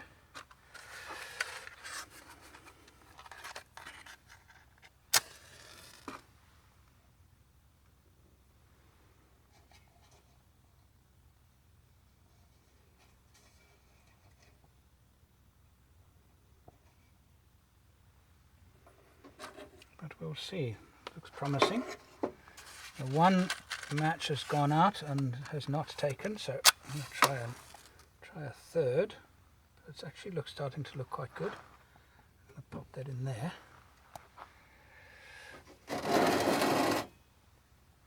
Looks okay. Just look after it, won't you, while I get some water.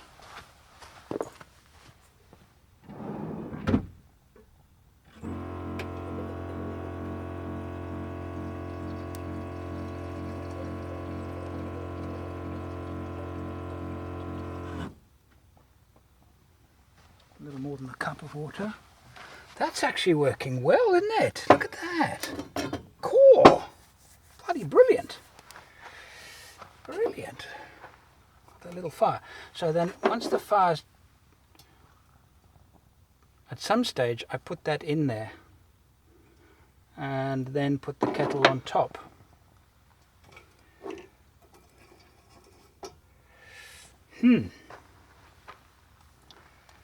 A little bit more fuel, I think.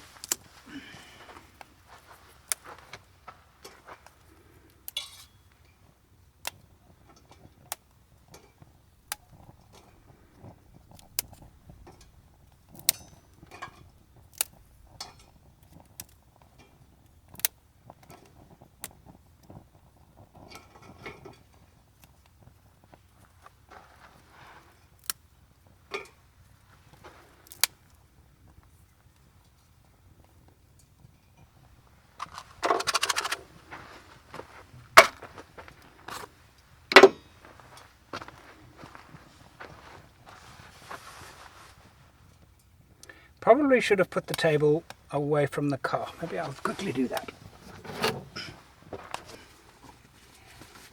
thinking that this is probably going to, the fire is a little larger than I thought it was going to be. So I'm going to do that.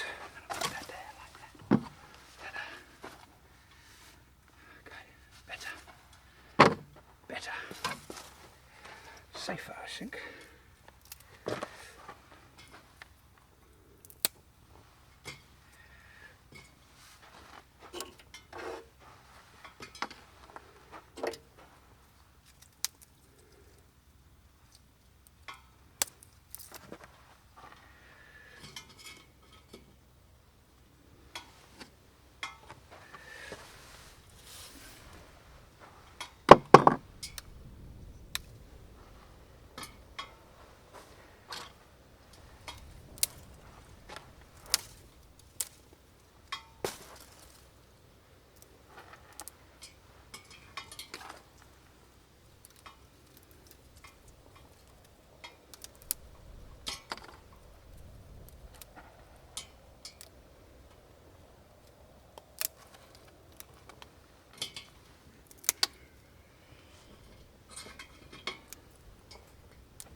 Are you serious? You know as well as I do the rule the rule of instructions is whatever you do, don't follow the instructions. I mean, that it's common knowledge in every culture. But then if things aren't working, it's okay. Don't make too much of a noise about it. Don't tell anybody that you're reading the instructions, but quietly read the instructions.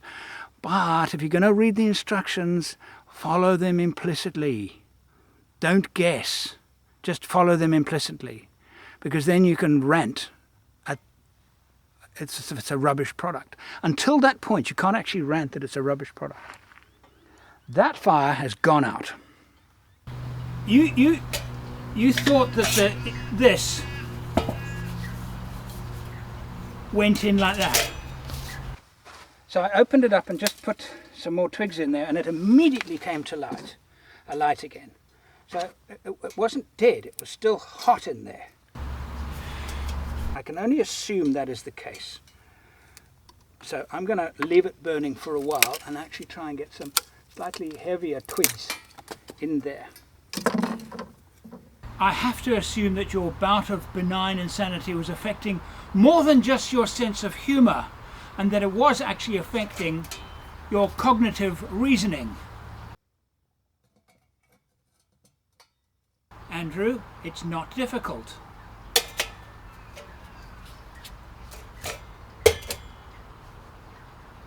Well, we'll see how that goes. The other piece of equipment that I have is this guy here. It is a Francis Barker prismatic compass. I used an image that I shot of the compass dial as part of the logo for my mapping company, Infomap. And I haven't used it in a while because it got a very large bubble in it, and I've been trying to find out how to repair it, and I found something on the internet just a few weeks ago. And the only time I think that this has appeared on any television show or any of the videos I've ever made is that in 1993, crossing areas of the Makarikari salt pan in Botswana, my friend Jonty, we were doing plotting on a map. We had no GPS at the time, and we had a fairly rudimentary map, and we were using this to plot where we were. We were taking bearings on hills, and we could then use a vector and find out where we were. And I can't actually videotape what I'm actually doing, but dead reckoning with the aid of a compass. 347. So we don't want to go too west. Due west. We don't want to go too west. I'm going to get the sun is at the moment just disappearing behind the trees over there. So I'm going to get a compass fix on the sun. Where's Kukanya Island? But you see that there? You see that there? Yeah. That is, I bet you that is that, and we are here. Where I'm standing there, I'm going to move away from the vehicle because I think it's possible that the vehicle might be, the metal of the vehicle might be affecting the... This car's killing lives. Yeah, no, let's put it on the ground there because you're going to get...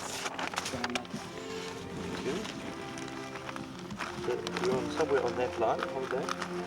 Because this makes such a lot of sense, John. Yeah. The two spits, that spit and that spit. I think what we should do, drive along the edge of the pan. Okay. All the way along there. It's an incredible scene.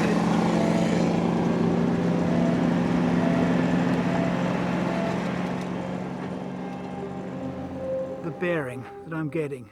So obviously the sun sets in the west, yes, but it doesn't set exactly in the west because, well, we're winter time now. It is setting at 2, 9, 8. Gwen and I got married in 1990, and this is what she bought me for my wedding gift. I really wanted one. They were very expensive, and they're upper military grade compass. I bought her a pair of Leica binoculars. We at the time were crazy about bird watching and doing trips all over the place. That was only about 6 months before we went and lived in Botswana and the Okavango for a year. And well, I didn't need the compass then, but we sure used the binoculars a lot. And it sounds a bit of a cliche, I guess, is that I was going to make sure we stayed on course, our marriage, and she was going to be able to look into the distance and see any shortfalls and challenges up ahead and etc, etc. Corny? Yes, but you're allowed to be corny. When you're getting married, you're allowed to be corny. That's the one time it's permissible to be corny. If you're watching this in America, the word is cheesy. It's a true story.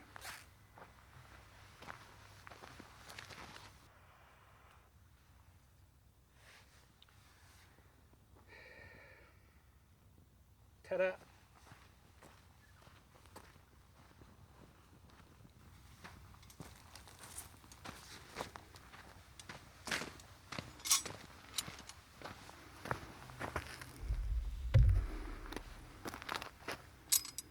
That is made by a company called Osbry. And if you're interested in getting yourself a set, go to forexoverland.com/shop. You can get them directly from my store.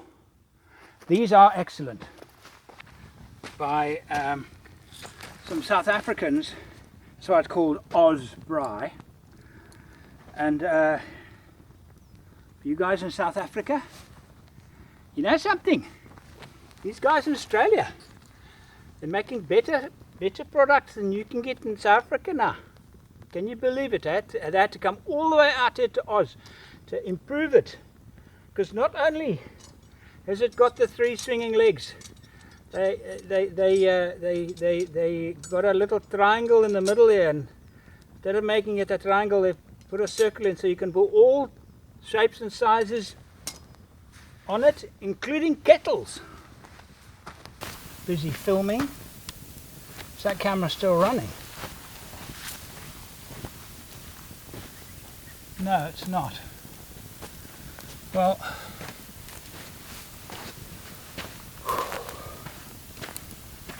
I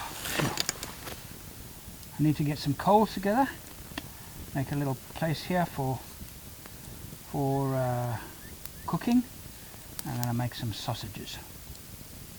This is one of my favorite times for filming because the light, it's called blue light. The sun has been gone down for 30 minutes already ish, and these Sony cameras in this light, it's actually quite, well, it's not dark, but it's not light, and yet the cameras just yield this beautiful soft glow of the red ground. I love filming now and telling stories now. Another piece of equipment which is reasonably new to my stable of equipment. I did a video on it, and I did a kind of a tongue-in-cheek review. It's called the something Annihilate. What's it called again? It's a stupid name.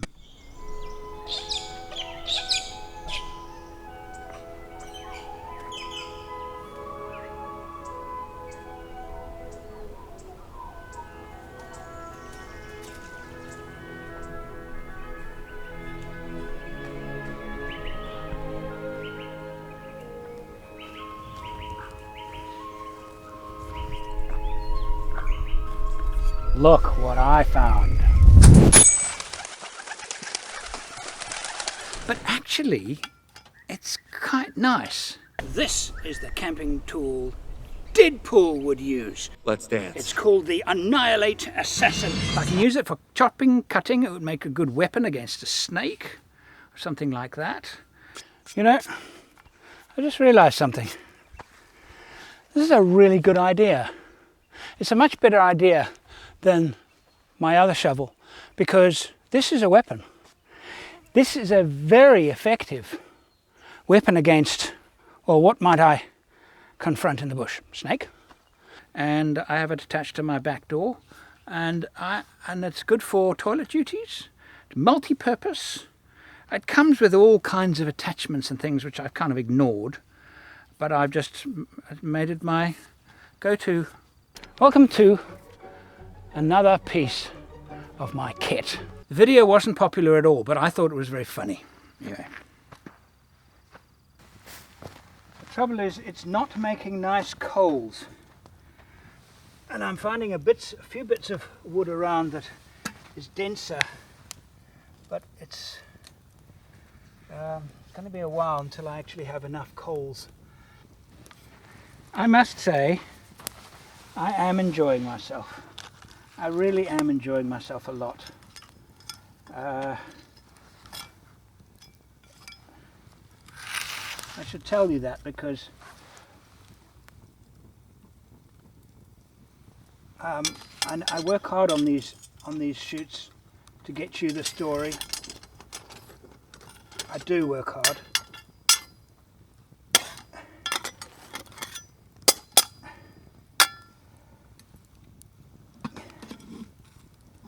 But I do have a lot of fun.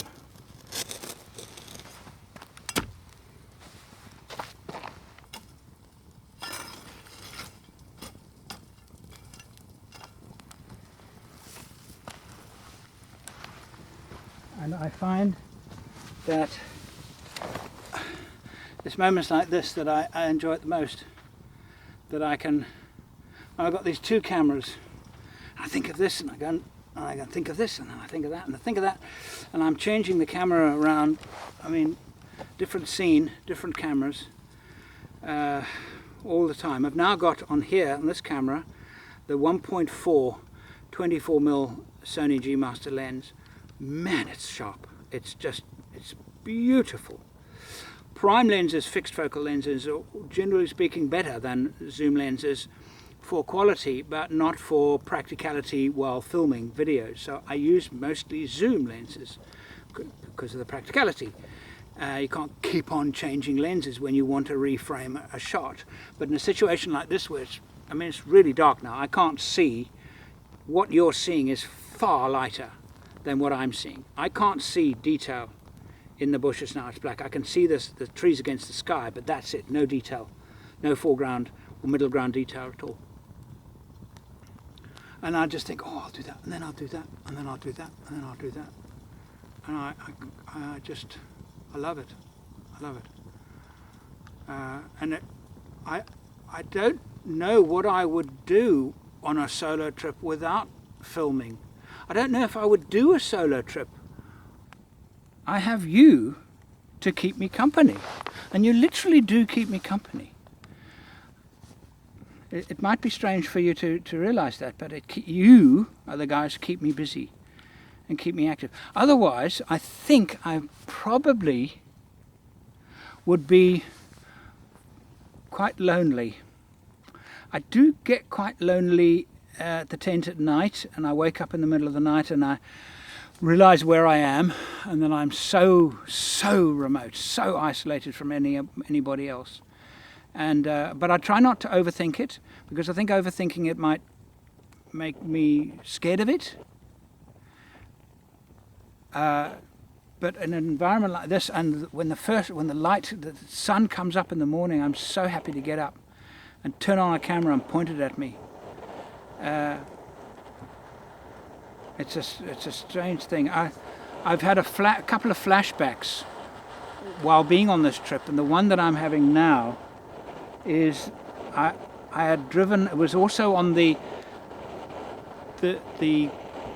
gold. We were searching for the source of the Okavango. I was in Namibia. I had driven through the Honeb River. I'd seen some desert elephants, amazing desert elephants, and I was very, very remote, and I took a very remote track en route to a place called Puros, which is this tiny settlement in the middle of the desert, as remote as this. Not quite as remote as this. It's who's arguing. And I walked to my cruiser. It was the 105, and I had a rooftop tent on it, and I walked out and I seem to say, well, this was it. This was what I was looking for. This is the reason for the trip. This is what it's about. Being utterly alone. I reckon the closest person to me now, conservatively speaking, 40 kilometers away. That's about a 2-hour drive on these roads. You average about 20, maybe 25 kilometers an hour. There's nobody around. There's some animals around, which is rather nice.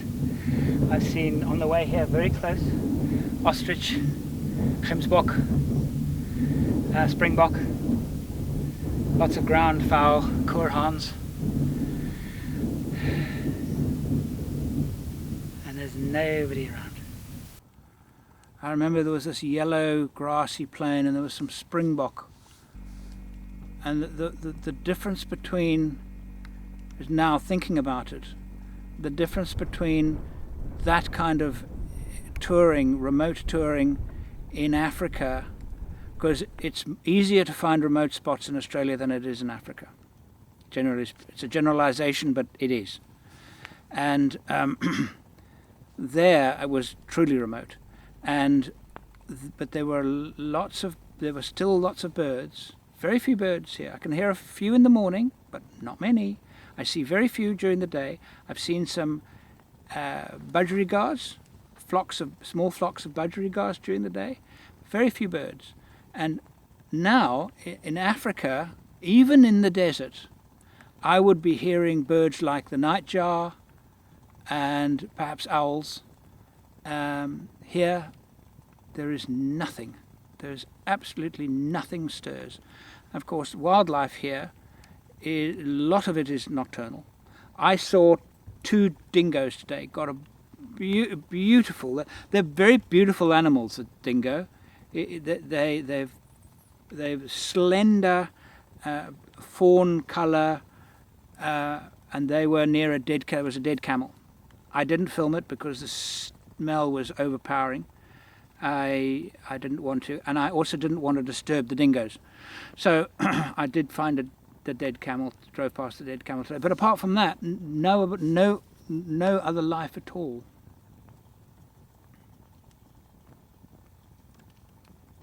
I'm going to make some soup.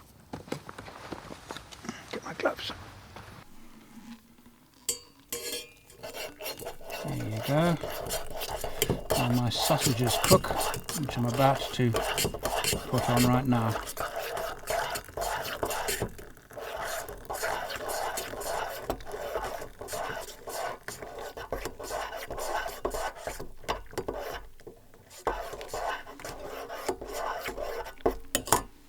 Lovely.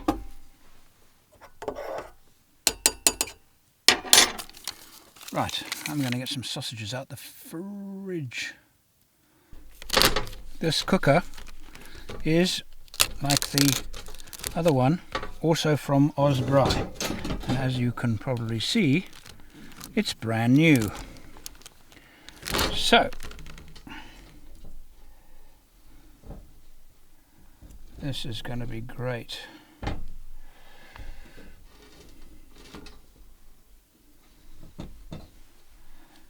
So what we do is you take this guy, and make sure that they're not touching each other so you can get a cook evenly. Put that in there, and then put the little sleeve in there, and this collapses actually. So yeah, there you go. See, so you can cook it and then flip it with its own stand. And I'm going to use this one. Going to just reposition this a little bit.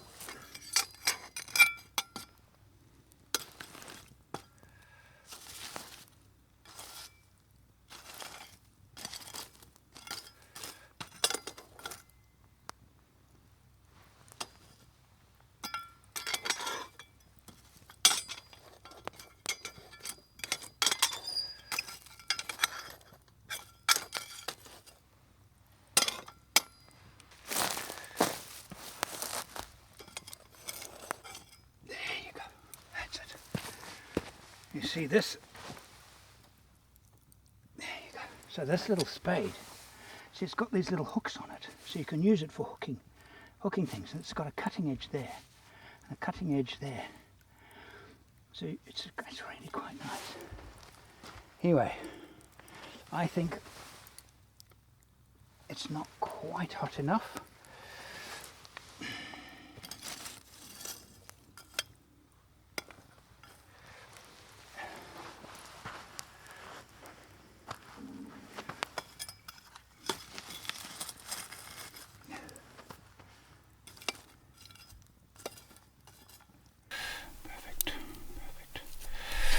Really nice.